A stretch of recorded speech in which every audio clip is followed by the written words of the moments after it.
Happy November, everybody. Been a busy one for me. Just got back into town from the Winnipeg area where I spent some time with friends and did a little bit of rail fanning.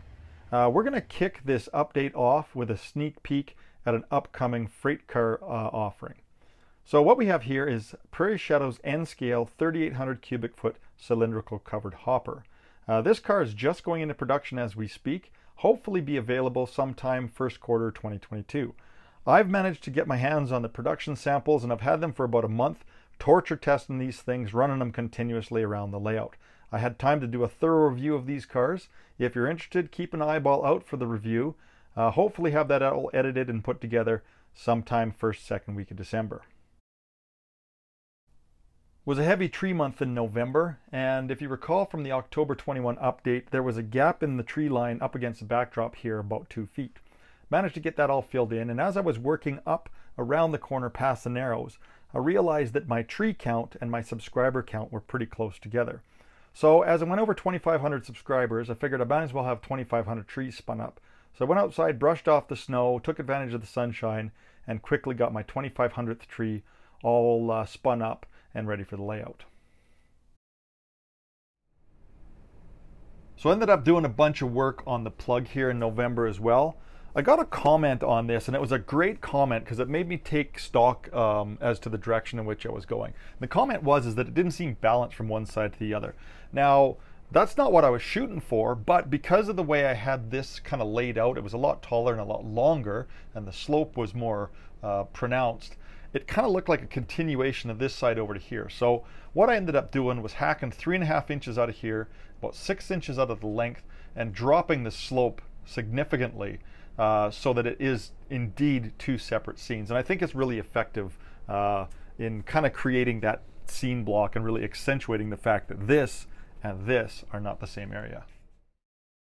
So once I was happy with the shape of that scene separator, I got some styrofoam down, got some cellular clay over the top of it. Still have to paint it, of course, but I couldn't resist seeing what it was going to look like with some color. So just quickly got some static grass and some turf up on top and painted just a little quick swatch of green around the hole. Tree line is going to be up about 6 inches here, hiding that hole through the backdrop. Trees will be about anywhere from 3 to 4.5 inches, and they're going to be really thick at the back and slowly thin out as we move around to the right here. So thick trees here, train will come out, won't be able to see it behind the trees. Slowly it'll start to appear between the trees, and by the time you get out to here, it should be readily and easily visible.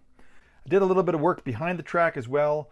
Really what I want to focus on is from this point back towards that scene separator. I want to make sure that I can get that hole hidden effectively before I do any more work off to the right hand side moving east. The majority of the finished scenery work done in November was done down here on the lower level near the Michelle Creek area. And you can see here that I got backdrop painted up towards Tunnel 6 as we head east. There is a gap here, you can see, about 24 inches or so of trees that still need to go in. Once I got the backdrop painted up towards Tunnel 6 and into where that scenic divider was, I thought the best course of action was to work backwards down the hill with scenery. So that's what I focused on, was this area in particular. So if you look here, in comparison to the October update or any of the other updates on Tunnel 6, you'll note that the shape is completely different. While I had all the styrofoam torn out of here, I ended up pulling the tunnel out, retexturing, reshaping so it more closely matches Tunnel 7, just to kind of give it a more family feel. I also extended the exterior liner here, so this is an exposed liner, probably rolls back close to 2 inches now. That gave me the opportunity to change the way the erosion pattern was above the tunnel itself, and I'm much happier with it now. Trees, there's about 200 trees in here.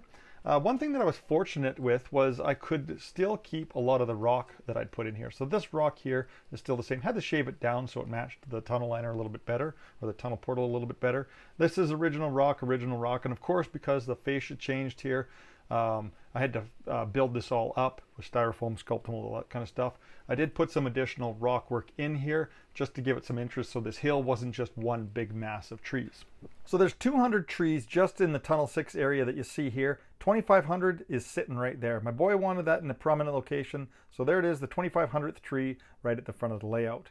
Still a bunch of work to go here, of course. Underbrush, detail, all that kind of good stuff. And probably another 200, 250 trees to go. So if you like what you see, smash that like button. And if you really feel like it, maybe subscribe if you haven't already. If nothing else, it's going to force me to build that remaining 250 trees and get this all taken care of. Thanks for watching, everybody. We'll see you next time.